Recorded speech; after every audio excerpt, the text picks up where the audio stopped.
Welcome everybody to the very cold Edmonton January Python users group. And look how many people made it out. It's true Edmontonians. All right, so I'm Abram Hindle. I'm going to be the MC tonight for EdmontonPy, the Edmonton Python users group. If you want to find us on the web, it's EdmontonPy. We're on Twitter at EdmontonPy, and we have a channel in Dev Edmonton Slack. And that's Meetup EdmontonPy. And the Dev Edmonton Slack is worthwhile joining because there's lots of other meetups there, as well as you get to be part of Dev Edmonton. So it's a nice community of developers.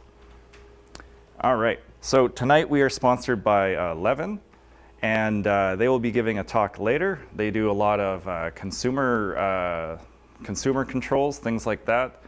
Stuff like automated light switches and all that jazz. Pretty neat, pretty IoT right now, Internet of Things, and all sorts of stuff. And they've been around for about 30 years, so that's cool. And they sponsored us for the pizza. Yay, sponsorship. Awesome, thank you guys. All right. We're also sponsored by Startup Edmonton because we're using their space. Yay, Startup Edmonton. All right. Now, we have a lot of social time, usually around pizza time, and we got this one suggestion, which is the Pac-Man rule. And that's when you're standing in a group of people, try to add a little bit of space, like the mouth of the Pac-Man there, just to allow someone else to slip in and join the conversation. And then if they join, you gotta like recursively keep making Pac-Man mouths, but you'll figure it out. So when standing as a group of people, always leave room for one person to join your group. So that's pretty cool. All right, Pac-Man rule, consider it. We'll do it when we have pizza. Jobs. So lots of companies offering jobs. If you got any jobs to give out, or you're looking to hire or whatever, we have the opportunities channel, and that's on Dev Edmonton Slack. And so you can advertise jobs there, and jobs are advertised there. So if you're looking for work, go there. That's pretty worthwhile. Join the Dev Edmonton Slack, and if you don't like the Slack client, you can always cobble together an IRC connector like I did, and then use a real client. Can I ask a question? Yeah. For the meeting updates, in real time, what is this like? Dev Edmonton Slack or?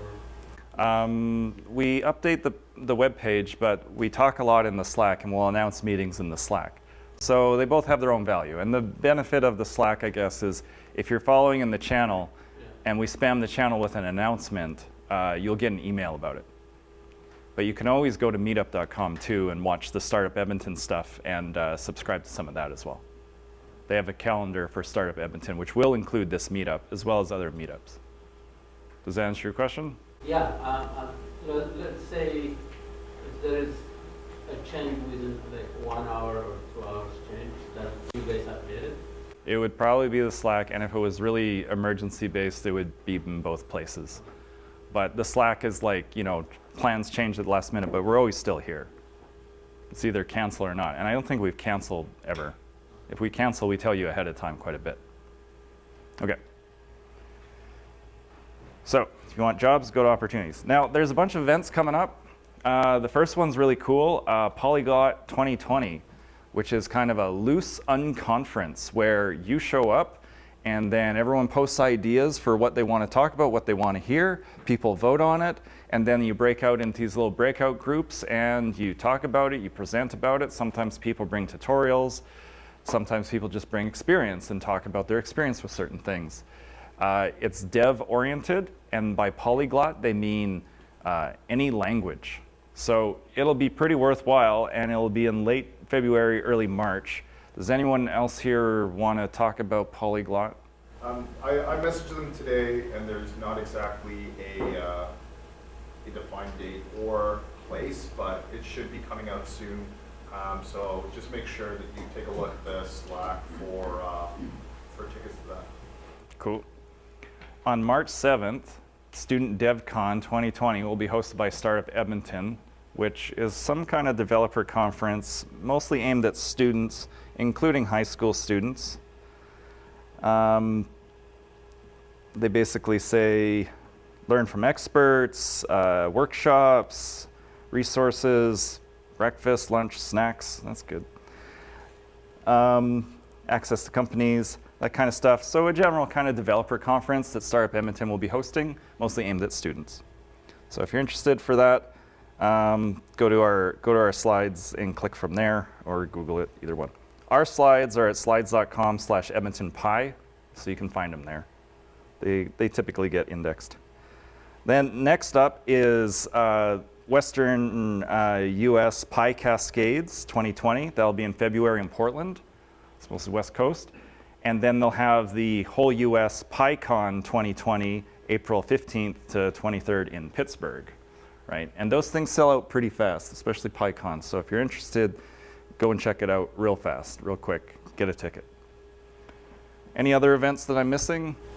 The end of Python 2.7. Oh yeah, the end of Python 2.7. Seriously, if you're on, The best event of all. if you want to use Python 2.7 from this point on, especially in a commercial manner, you probably want to be paying big bucks for maintenance of your own people actually maintaining it. Yeah, Python 2.7 is off the rails. Oh, and it's the top news item. Last Python 2.7 maintenance release is on April 2020. So after that, it's all downhill from there. So it'll cost you money if you need any fixes.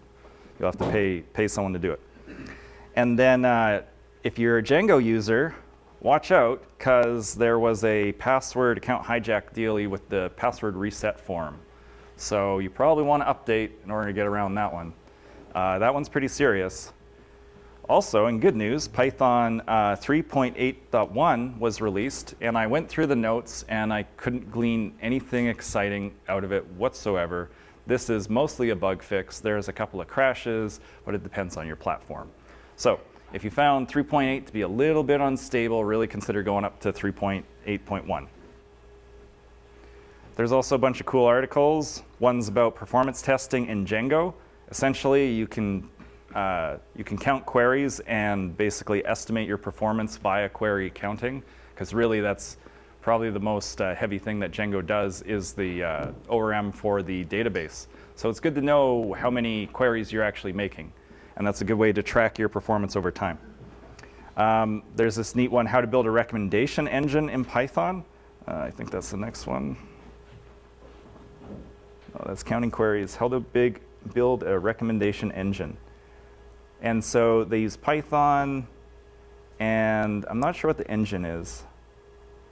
Well, it looks kind of basic, but at least you can build like a web service that helps recommend items. So that's cool. Then there's also PyTest, which talks about features you want. 0 down deploys for single server. This one's pretty interesting. 20 best Python questions at Stack Overflow. That one's kind of cool.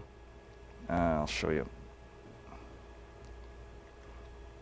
So why does Python's hash have of infinity have the digits of pi? That's kind of cool. Is there a more elegant way to express x equals a and y equals b, or x equals b and y equals a? So there's a lot of neat little things where you get this kind of Pythonic view of the Python world via Stack Overflow. So a lot of good arguments. It's worth looking at. All right, let me go back. We also got Python type hints. That one's kind of fun. They talk about like MyPy and stuff like that, an intro to MyPy. We've seen a couple intros to this, but it's worthwhile for review. And also how to make dashboards with Jupyter Notebooks. So those are fun. You can check them out. The URL for the slides, again, is slides.com/EdmontonPy, and then you can click the January 2021. I just sent it to the Slack. Cool. All right, so go on the Slack and go click the link. All right, now we're up to the Python tip. So this is a tip for anyone using Python. Now, oftentimes when you're building a class, you build a method that you expect other classes to inherit and implement. But you oftentimes don't have behavior in the parent class that you really want to share. So one way you can do it is you can simply raise not implemented error. This exception is defined in the standard lib, and it's available without importing anything. you can raise not implemented error, and then you can give a good reason for it. And then if someone doesn't override this method, it'll throw not implemented error. So people will see, oh, they didn't implement it in their method. So here's an example. We've got a cat, and it's an animal, and it overrides sound. So it will say, the cat's name says meow. For the dog, we haven't implemented a version of sound on animal. So if you call sound on dog, so you get an instance of dog, like this Gary dog down here, and then you ask for dog.sound, it's going to throw this error and remind you that you still got work to do. Now, why would you want to throw an error? Well, if you don't, you probably won't notice the fact that you didn't implement it in the first place and nothing happens. So if you just had none here, like it just returned none, or just said none, did nothing, you wouldn't notice it because nothing happened, and you're like, oh, whatever. But this way, boom, an error explodes on the console and you've got to deal with it. So at least you know. All right, so that's not implemented error, and it's an exception available to you that's got a great name, and it's better than just using exception itself, because exception is not very descriptive. Any questions about this? All right, so if you want someone to override it, use this. And you don't want to implement it, use that. Okay, cool. So today's talk. Well, our first talk is going to be a bowl of soup, Python web scraping, or web scraping with Python with Sam as Ubuntu. And then we're going to have real world factory design pattern with Louis Gunch. Okay, so that'll be after pizza, but Sam will talk before pizza. So let's welcome Sam up. So my talk is about scraping data from web pages using Python. And the workhorse module for doing this is BeautifulSoup.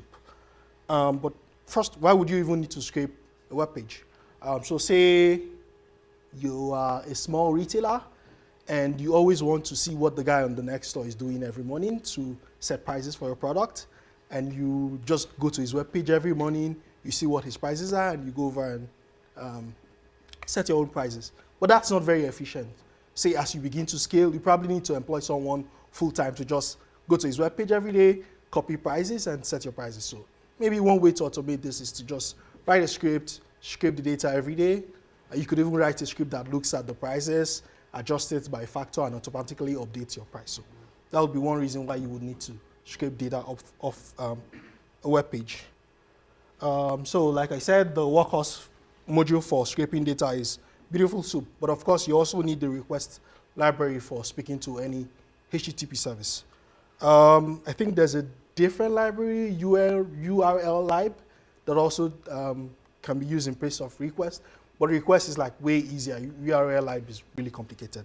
Request is actually, it's called request for humans, so that tells you all you need to know. I'm also importing a couple of other modules that I just used to do some analysis at the back end. It's not super critical to the point I'm trying to make. So everybody's favorite Python podcast, at least mine, is Talk Python. For this little exercise, I just wanted to go and scrape all of the data about all of the episodes of the Talk Python podcast that had been released, I think going all the way back to 2015, and analyze that data and see if there's any there. Not really much. I've only had 246 episodes so far, but let's pretend this you have like 10,000 rows of data on this web page. Obviously, manually going there and copying all of that is not very efficient. So that's why I decided to write my web scraping script. So basically, what I'm doing here, I wrote a small function to get data off of the Talk Python podcast website. I think its function is super clear. I'm using request to get the HTML from the web page, raising for status if there's an error with the request. I want to know that. Then I get the page, the text of the page. I pass it to the BeautifulSoup object, and I return a soup object. Pass it to BeautifulSoup with HTML parser, and return the soup object. But then the key to web scraping is sometimes it can be really complicated, and it's hard to do it efficiently without inspecting the HTML element of the website you're trying to scrape. So first thing you usually do is click on the side of the web page that has the data you're trying to scrape off. Left, I think it's right click and go inspect element, and then actually look at that to get a sense of where the data is nested and what you need to do to get that off the page. So that's the first thing I did. I realized inside of the HTML structure, there's a table body or a T-body element that has all of the data. So I'm going to just narrow down or zoom down on that. Okay, so I just used that little function that I wrote, get the data back from the web page. So say, let me go back to my example. Small retailer, you're scraping data from the web page of your neighbor down the road. You probably don't want to be sending requests to his web page like every 30 seconds. It might get super annoying. So one way to do is, if I wrote a function like this to get the HTML, I could just cache that page somewhere, just store it somewhere. And I'm assuming he doesn't change his price every day. Maybe he changes once a week. Every day in between, if I need to run the script, like I can just use that cache copy, and then I do a fresh run once every week and get the fresh data. You don't want to be sending requests to someone else's web page like every 30 seconds. It can get super annoying. So now I have the soup object, and I just want to first print it out and see what it looks like. So I'm using pretty print just so I can get a sense of the structure of how the web page would be like. And this is like gobbledygook. This is not what we want, right? We want to focus on the data on the web page, not all of this HTML gobbledygook. But this is useful because I can start to see, well, there's a HTML head element, and then somewhere meta, links and references, but I know somewhere in all of this gobbledygook is data that I want to pull out of the web page. So keep going. So the difficult part with this is actually getting the BeautifulSoup object is super easy. Sending requests to the web page is super easy. It's actually traversing the HTML structure to find the data that you want. It can get complicated sometimes, and you probably need to pay attention to how the HTML is from the source page and do a bit of trial and error, basically. So, well, first thing that I saw from inspecting the element is that there's a body. Well, every HTML page actually has a body that holds everything within the page, right? So there's a body element. I can see what the body looks like, but that's not really what I'm after, right? So one step down, I see that inside of the body there are table row elements. And I think front-end developers try to be super annoying on purpose. Forgive them when they are passing HTML. Just try to inspect the element, get a sense of what you're trying to find, search until you find what you're looking for. So I can call find on the body element that I searched for earlier, and I can see what the table rows look like, right? And what find will do is if you call find on a BeautifulSoup object, it will return the first matching element that it finds on the HTML structure. So first thing it returns for me, well, it kind of has the data, but not really what I want. It has like headers, date, title, guest. Okay, this is useful.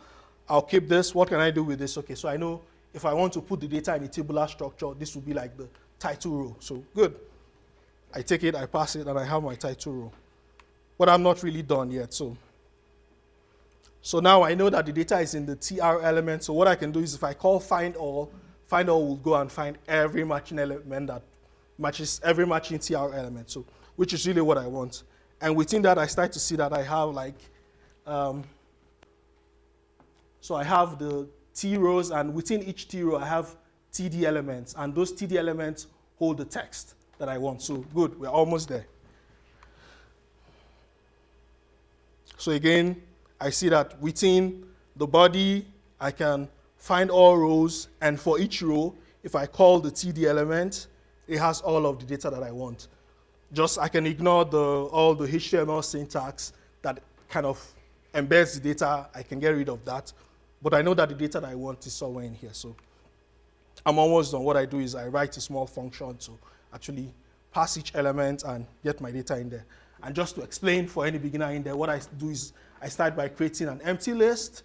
And so I'm looking for if you really paid attention to the HTML structure, there's a table that has the attributes class, table, hover episodes, whatever. And within that element, there's a body right? Within that table element, there's a body.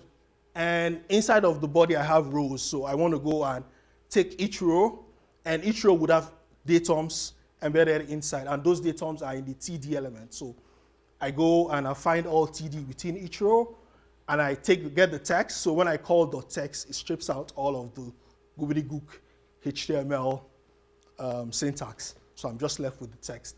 And then I want to strip out new line characters or special characters. So I do that next, and I'm calling that for every element in the datum. But also, if you do this sometimes, you find out that you have non-types. There are some elements that would just have no text. And if I call the text on that, it will return a none. I don't want that. So I'm only saying if it's not none, append it. And that's all this function does.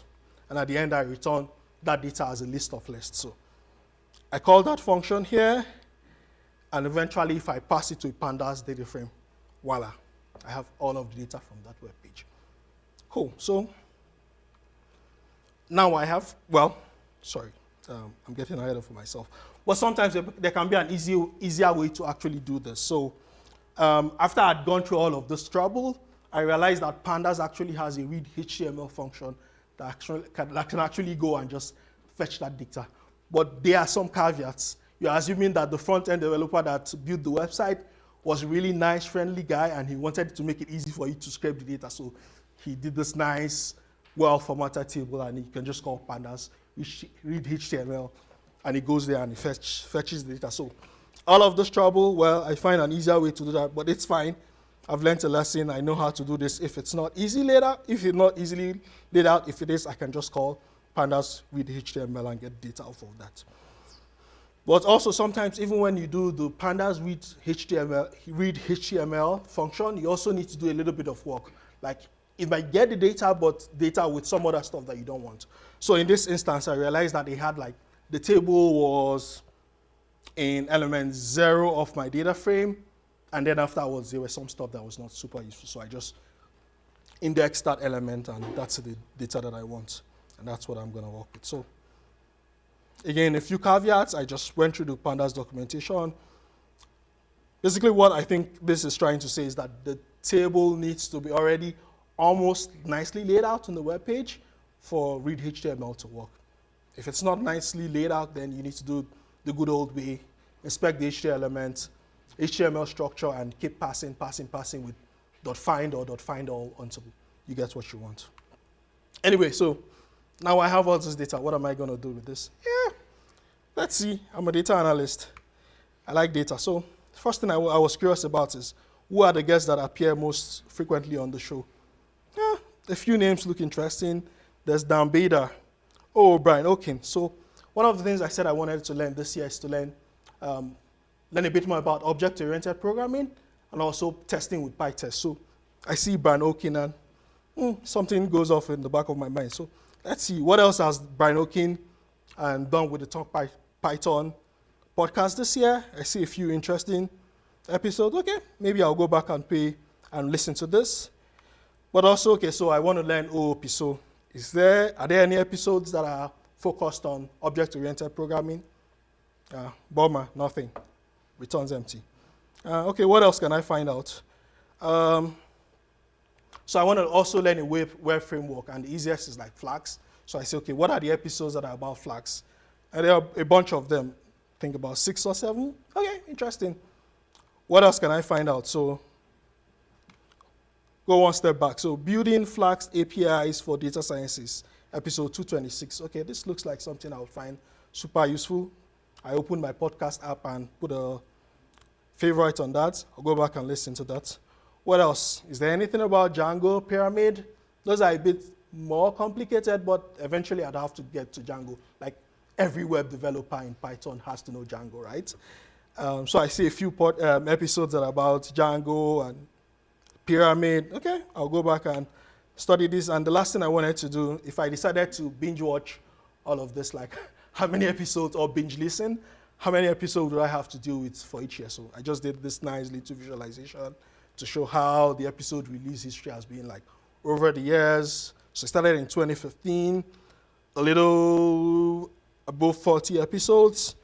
more than 50, 2016, 2017, 2018, slightly below 50.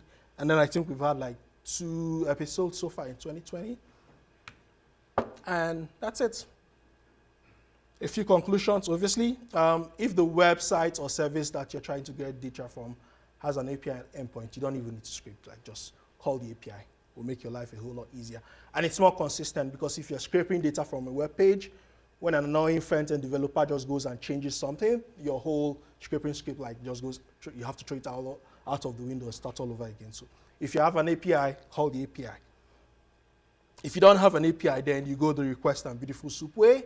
It's a whole lot less complicated than you would think at first glance. The difficult part is traversing the HTML tree to find what you want. The way to get around that is inspect the HTML elements and just do a bit trial and error with find and find all. And then finally, if the data that you want is nicely formatted or well laid out, just use pandas and please don't go the difficult route. And that's my talk. Questions? Yeah, so if you could go one slide back, I'm curious, what is PLT referring to? Because it looks like you're actually... Oh, that's Matplotlib. Oh, Matplotlib. Yes. Thank you. Yes. What is it exactly that pandas.read HTML like looks for tables? Like what is a good table? Let's go back. Okay. It says it searches for a table and only for TR and TH. So it needs to be called table, and the rows need to be called TRs, and the elements, datum elements, need to be called TD.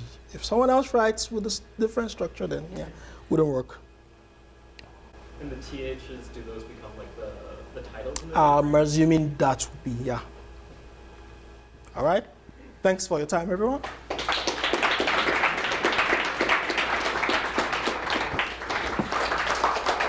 Okay, so this witty title is thanks to Andrew Krauss here. The real world factory design pattern. So it's more of a show and tell type presentation. I'm not going to show you Python code. Lots of tidbits of frameworks and libraries, but primarily show and tell of what you can do with Python if you put your mind to it.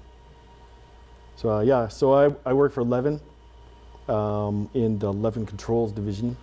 And so we are in home IoT. And we'll demo the product because it ties in with my talk. And it's fun. So, okay. What does Levven do? So, intelligent home controls. We make intelligent homes where every switch, light, and fan is smart. Every control, every switch and light in your whole home is available for Alexa or Google Home, right? And it costs less for builders. So we can make your home smart for less cost than traditional wiring. That's because we remove the wires from the walls, right? So they're wireless controls. And so the cost savings from removing the physical wire and the electricians in the box, you have to cut the hole in the drywall and then like mud it and there's upstream trades like painters that you save money in as well, right? And it's a simpler installation. So using that, we can make your whole home smart, right? Okay, so, and the switches, so I'll show you guys here. We have these wireless switches. They operate on 900 megahertz. So they're radio controlled, just like your key fob for your car. It does cryptographic exchange with the receivers. So anybody can't just come and start flicking your lights off and on, or your carburetor when your hand is in it, right? Yeah, so they're signed. The devices are all signed, and there's an encryption for the communication. Lots of fun. So the 11Q gateway is like that business right there with the gray box. So that snoops in on the 900 megahertz, injecting packets here and there to bring to life the home. Mainly so you can use your mobile app. So we have an iPhone app and an Android app. And then Alexa, Google Home integration. Okay, so demo time. We're not at Python yet, but this is the fun part. So this will lead to understanding of where Python will come in to play, right? So if you want to give it a try, you can actually download the app. And so that queue has a Wi-Fi access point. So you can connect to that access point, and the SSID and password is there. And that's the pin. So the password, you need to type the dashes. The dashes are important. Okay, so Felipe, is yours connected? So I'm going to get my lovely assistant here to use his mobile phone to control my board. I don't know. Can you guys all see it?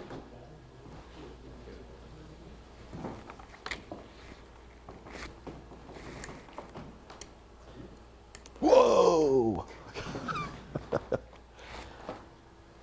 Yeah, so lots of fun. So these are the orange and blue. Those are the receivers. They go in your light fixture. So you're not limited like to one bulb, and it doesn't have an IP address. So if you have like 60 lights in your home, you don't need 60 internet connected devices. They all operate on 900 megahertz. So if you didn't have the internet, your carburetor still works. Okay. So what was the problem that we had to solve, and how does Python fit in? So LevvenQ is very complex software provisioning, right? We have this board here, right? So the factory produces this board, right? We have a whole bunch of big machines, and they do all this like crazy stuff with like vats of molten solder and like.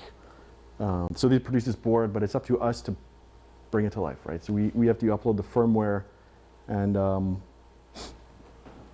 a lot of interesting things. So some of them being MAC address. It needs a MAC address, right? And we have a pool of MAC addresses.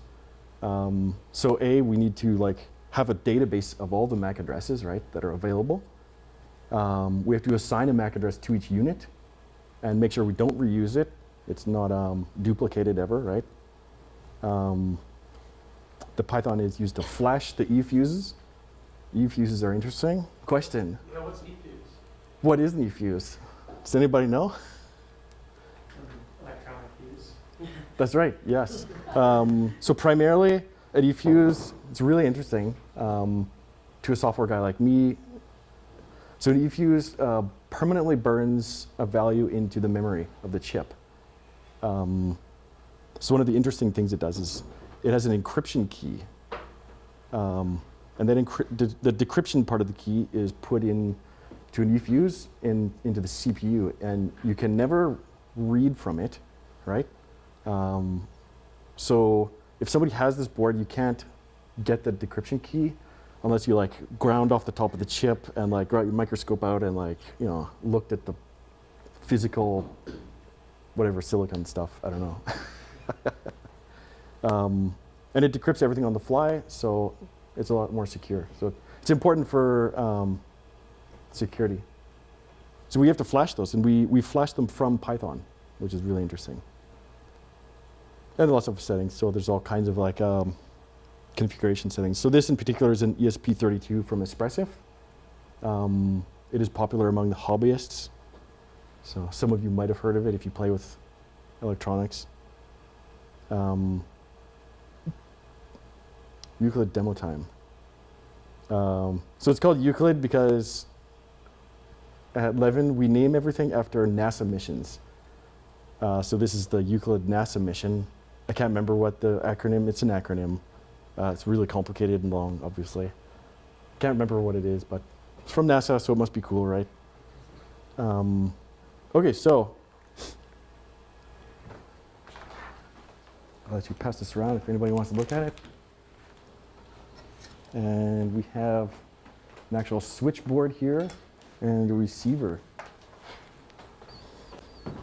Okay, so we wanted the system to be simple, right? So these are factory workers, and they have to churn through them at a high rate.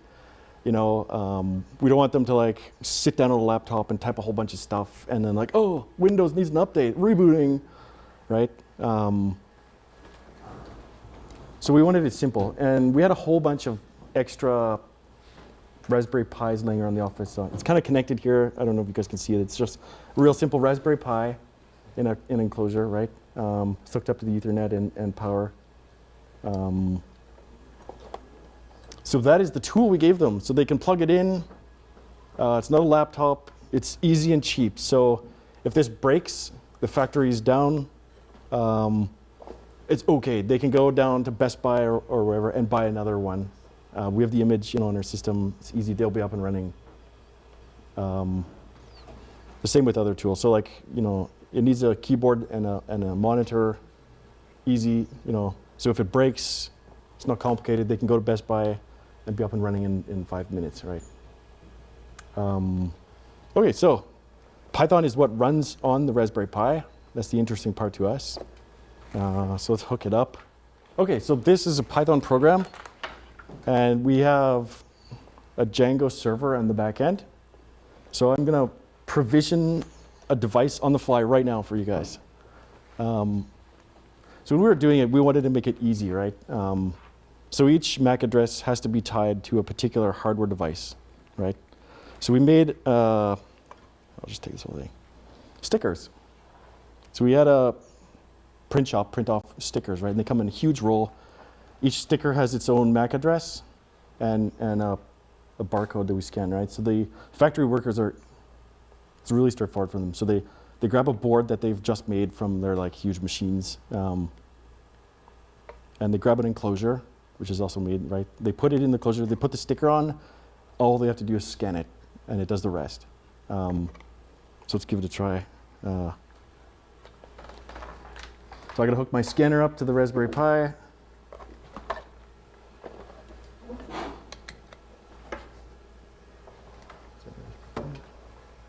Then we'll see what happens.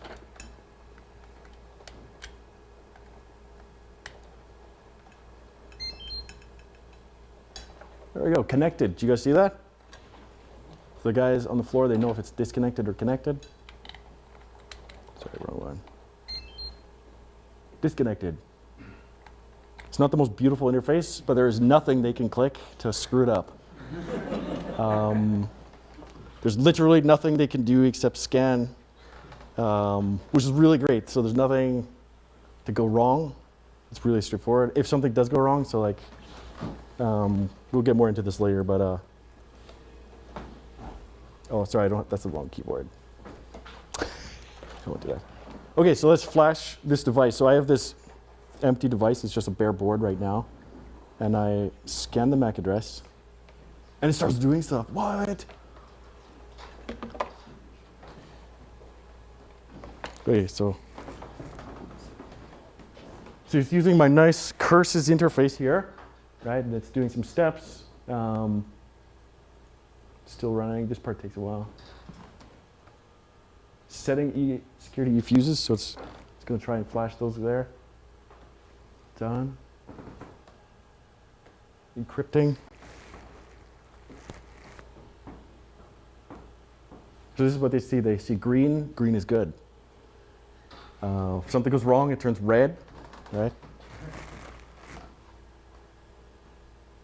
Takes a few more minutes. There you can see, so each device has a PIN code.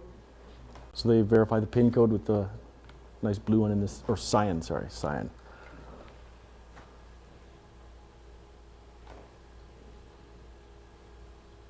There we go, green, we're done. Nice, okay. So I just provisioned this device, and so in that, it had to go out to my Django server, and I use Django REST as well, right? And everything's running on Amazon.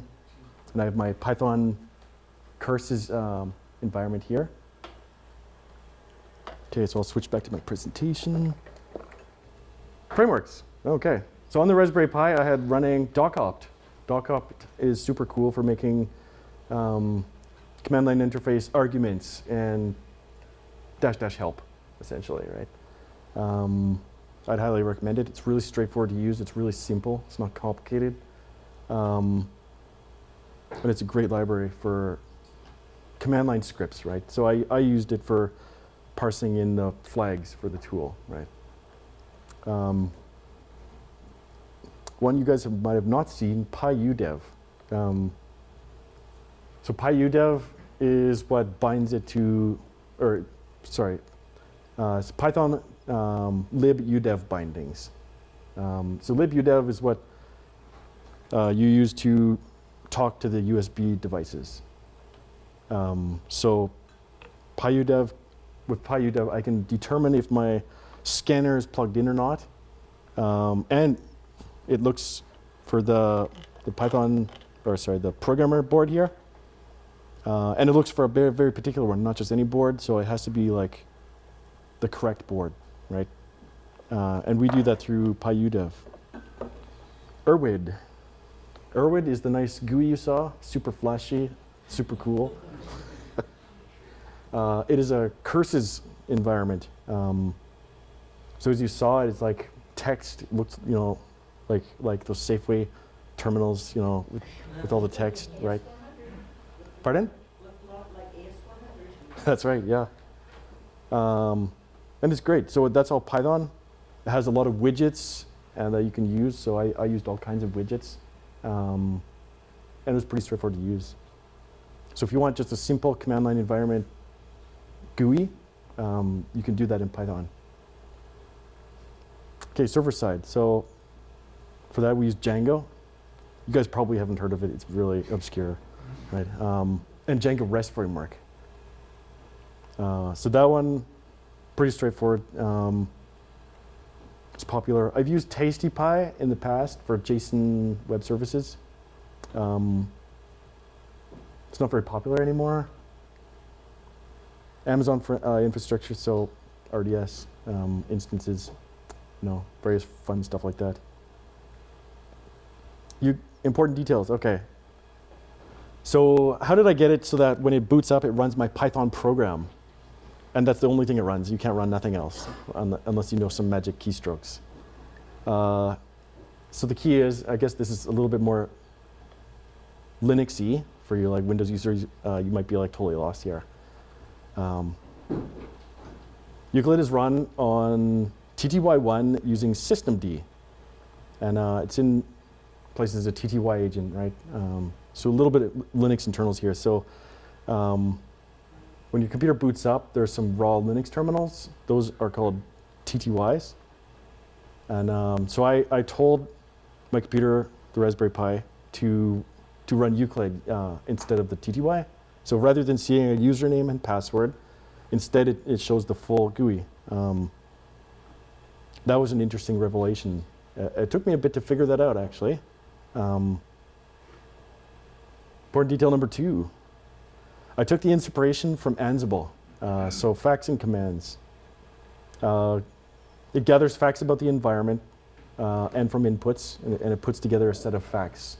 And we have commands that run on those facts, right? So they'll take some facts in and generate other facts. Sorry, I didn't see your hand. Did you disable the ability to switch to different windows then as well? Or? No, you can do that actually, but I didn't tell them. But I didn't give them the password either, so. Yeah, facts and commands.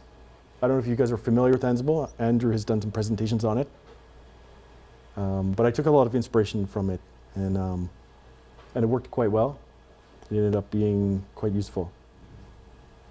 Okay, so final thing. View model, and view binding. There's a lot of details going on there, so there's multiple threads of execution, because like the programmer has to have data pushed to it. The screen has to refresh, so it doesn't look like it's just stalled. Otherwise they'll complain, they'll phone me, and I have to go down. I have to walk downstairs then. View model is just a simple struct. Well, I guess what I'd call struct. So it's just a class with fields, nothing special. View binding, so I use that to bind the view model to the YERWID widgets. So whenever the time updates, it updates the time widget in YERWID, right? Which is the view. There we go. Okay. Any questions? So you have an app to control the lights, right? Yep. Is that it to control the lights? Like you have to switch on the wall and then the app. But is there any way to do you have any sort of server software to like store how long the lights were turned on and off? What time of day they were used and all that? Sort of. So we have everything is live, right? So we have an API, and it's a WebSocket API, right? So you connect up the WebSocket, and after that, once your WebSocket is connected, you will get events. So every time somebody hits a light switch on the wall, you will get an event in this WebSocket. And you can also call in to like turn lights off and on. So like Get the status too. You can program some other thing to turn on as well. Yeah. Yeah. Primarily, we use just the app, and then we can control it also with Amazon Alexa and Google Home. But we're working to do some like machine learning in there as well with the API. In the back. Script this to have this turn on and off automatically and turn off daylight. We haven't done that yet, but it is, so some of the features we want to get into are like vacation mode, where like it'll randomly turn sets of lights off and on at random patterns, so not like at 7 o'clock every day, it turns on. It'll be like, there'll be a deviation point, right? But yeah, the goal is to have a full open API that we can use and publish as well. Yeah. I have two questions actually. The first one is like making a home smarter. When you say smart, what kind of smart do you guys do? In what way? Yeah, so I guess smart's like a loaded term. At this point, the business people have taken it over. So we make it smart enabled, right? So that means that every device, all of the receivers here, they have firmware running on them, and the gateway can communicate with them. So it can update it if it needs to. So it means we can push new functionality to the homes, right? So right now it only supports the mobile app, so you can turn off and on and dim stuff like that, right? And rename, and it enables Alexa. So if you have is it the Alexa dot? You can shout at it and it'll turn your lights on. So my question is, let's say if there is carbon monoxide in the house, can Alexa detect that? At the moment, we're just switches. So not sensors, although in the future we want to get into more controls. So we want to do occupancy sensors next, and then after that we want to do fan controllers. Lines? Yeah, yeah. But the occupancy sensors will allow it to be a lot more smarter. So the goal there is actually to do machine learning, where you walk from room to room, and the model trains the scene to the way you like it. And then the occupancy sensors know where the people are, and it can make intelligent decisions based on that information, right? You can retrofit to all buildings? Yeah. Okay. Yeah, we primarily try and get the builders to do it, because at that point they can offset the cost, so they get it for free, essentially. So for renovations, it's a lot more expensive because you don't save the labor of running wires, because you've already run the wires. So for the software aspect, like the Python and Django, are they running on clouds? Or? Yeah, we run on Amazon. So we have a bunch of instances up there, and the Django server like you saw. So when you're, you kind of said that you had like push notifications to connect to WebSocket. So do you, these are internet connected? So do the switches actually push to kind of like to your AWS infrastructure, and then you're able to report from there? Yeah. So yes and no. So the switches themselves are not tied to the internet, right? So is it like the app that connects via WebSocket, and then just does kind of like a mass push of all the information? So so the gateway is like the translation layer between, it goes 900 megahertz. So it has a radio, and it like snoops in, and then so it translates it to the WebSocket, and it connects up to our server backend to like connect your home up to our servers. The interesting thing about the app, and what we aimed from the start to do, so if you didn't want it to connect to the internet, you can still connect to only the queue. You don't have to have it connected to our servers or the internet, right? So you can use your app to control it from just your local network only. Although you don't get Amazon support, because Amazon, you know, they want all your data. So. And also, another stupid question on top of that. Are you using channels to do your WebSockets? What are you using to do your WebSockets? We use Python mainly in the places where there's like APIs that are not WebSocket. No, fair. Yeah. But that's why I'm asking. In the back, way back there. You know how many homes Levven is in? I believe we're in about 1,200 homes now. So we're doing like big pilots with some builders in the United States, primarily Arizona and California. Sorry, where's the factory? Factory's here in Edmonton, actually. Yeah. And we love that. So we hire factory workers right here in Edmonton. All the board is entirely produced in Edmonton. Well, not the PCB, it's like from China, but all the components are mounted. It's programmed here in Edmonton. It's assembled. The plastic enclosure as well. So we keep it local and keep the jobs local. Yeah. So the switches in the actual devices, control by switches, are on their own network. No Wi-Fi, no internet. So then, what is the latency between me pressing the switch and the light going on? And compare that to a dumb switch. Pretty much the same. Pretty much. Pretty much, yeah. Instantaneous.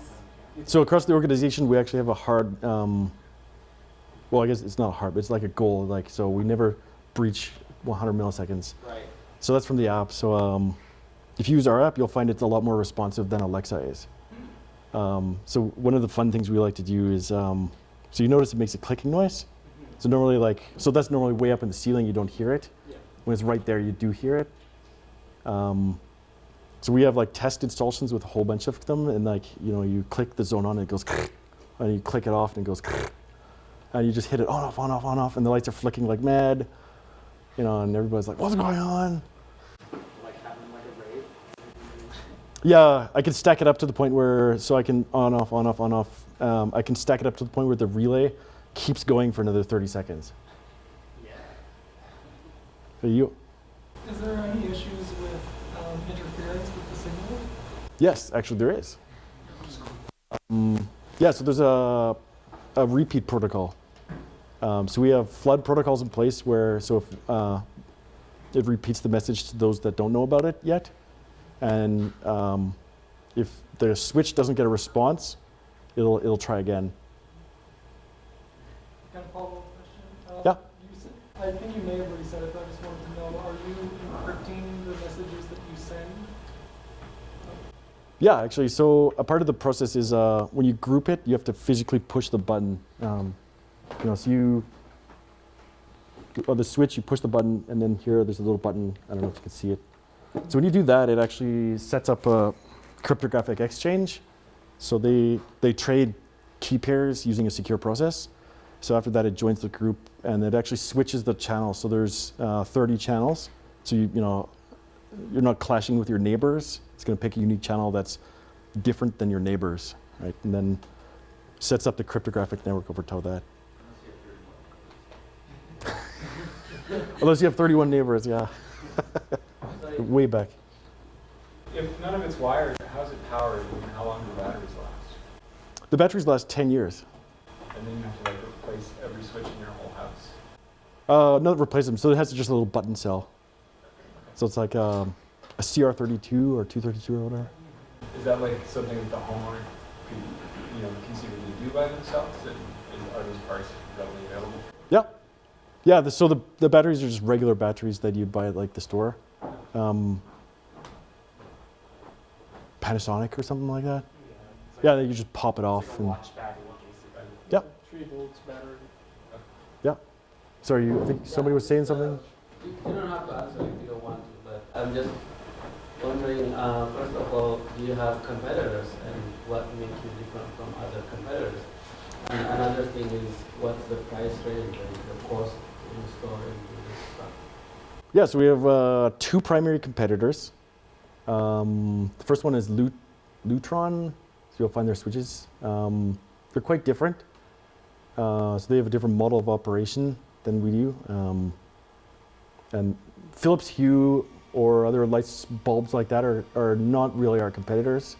Because if you can imagine like a Philips Hue bulb and then like having to buy like 70 of them for your house, and then they all have IP addresses, that's a little bit of a different aspect, right? And then there's another Swedish firm, I think. They don't build anything, but they do license their technology, so you can buy a license and build it yourself if you want. But So like- what's the cost? the cost? Yeah. It's actually cheaper. Okay, so can you tell me the range? Oh, yeah. So we market to builders, right? So we approach builders, and they put it in the new homes that they build. However, you can buy our switches from Lowe's, not Home Depot, only Lowe's. I don't know why. But normally, so when they're installing the wires, or sorry, they're installing the switches in the wall, you don't have to run wires to the switches. So between the copper and labor of the electrician, you end up like saving money by using our product here. I think you were first? Any plans for dimmers? Yes. Or do you have dimmers already? Yeah, so we have dimmers right now. We made some improvements to them, but yeah.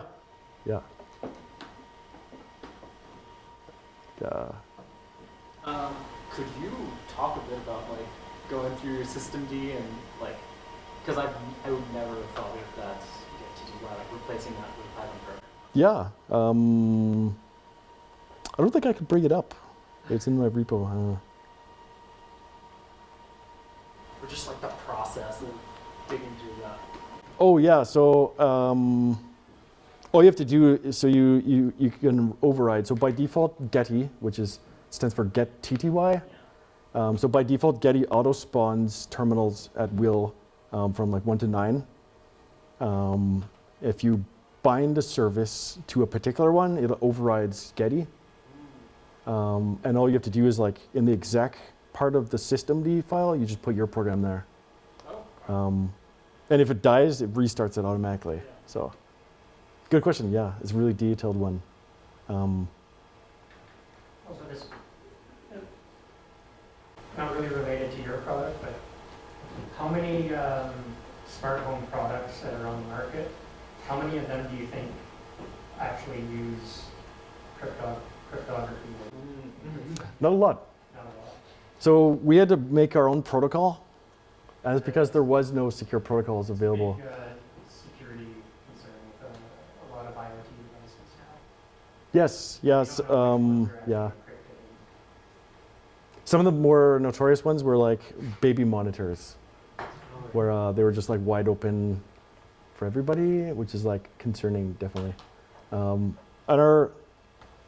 So my boss, is head of R&D. He has a huge focus on security. And that was a learning step for me. Was like so many acronyms in cryptography.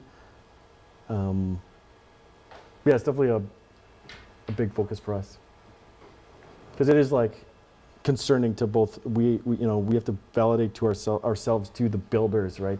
Because they're going to build the K&B homes. they build like thousands of homes per year, right? So their concern is also for security, which is good. So all that you're replacing is the control circuitry, like the light bulbs are still regular light bulbs running off AC. Yep. Yeah, it's just regular light bulb. And even the dimmable ones, they're just regular dimmable bulbs. Yeah. You don't see them. Some people don't even know they have smart controls because it. Quantified I guess the builders will probably know the amount of cost savings that, because all you save is copper for the controls. Yeah. Well, copper for the light bulbs. I can't recall the figure off the top of my head, but they saved 3 days of time. So they can build a home 3 days faster, and then we save them some amount of money. 1,000 homes, 3 days, that's 3,000 days. Yeah. It adds up quickly, yeah. So like on one home that they build, the big builders, the big builders usually on average get like $200 of profit. So when they when Landmark sells you a home, they're not gonna make like thousands of dollars off you, which is why you can't usually negotiate very well. They're only gonna make $200 off you, which is actually why we need to be cognizant of our quality, right? So if one unit comes back to us because it failed, because like our Python script failed once, all the profit from that house is gone. So we wanted to make sure that we spend a great deal of time, with this Python provisioner to make sure that it was tested from every angle. I think I'll ask the last question. Sure. Here. You've got a lot of questions. Thank you for answering all of them. The last one I kind of want to conclude with. Maybe you spoke about it. I was paying attention too much on my MacBook trying to get all this set up, but kind of on Eddie's question, like, what was the journey that you folks went on before you decided to choose Python first of all, and then Django and Django REST Framework? I'm always curious what people have tried and then what the conclusions were, and why you decided on Django and Python. Yeah, so that was a journey. That's a part of like researching as a software developer, right? So we started the problem. We didn't know what we wanted to do, so like at this point we hadn't decided on stickers. Like we hadn't even thought of that. We just knew that like the provision process was complicated, involving like over a dozen custom steps on a command line, and we're like, obviously, Factory Worker can't do that. So we're like, well, how do we solve that problem, right? So we had a whole bunch of these Raspberry Pis in the back, so I just thought to myself, well, let's try and use that. Usually, like, you can hook it up, you just put power, it either has power or it doesn't. It's pretty robust, so I thought, okay, let's use that, right?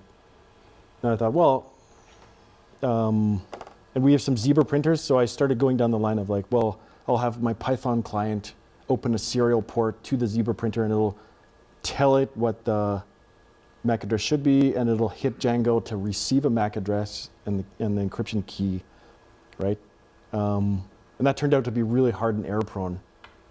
So we backed out of that, and we thought, well, what if Django allocates, 1,000 MAC addresses at a time, puts them into a CSV file, and we just send that to a printer, and they print it off on a spool, right? And we thought, oh, that's way easier. And then we realized that if it's on a reel, they can do as many as they want at a time, right? So they just cut the sticker off the reel and put it on the enclosure, and then it's paired with a board then, right? We realized that was a good choice, but we had to walk a path to get there. So after that, we're like, well, we have to spin up the system. We want it to be robust against errors, easy to build on, easy to extend, right? Because we're going to do more products. I knew Python, and I love Python, so I was like, Python rocks. So we used that, right? We chose Django simply because it's really easy to spin up a Django REST API, right? And as long as you're on top of your security, it's it's a well understood problem, right? It's well known. It's easy for anybody to come in and fix bugs and fix security vulnerabilities, right? Perfect. Okay. Well, thanks so much for this. Thank you.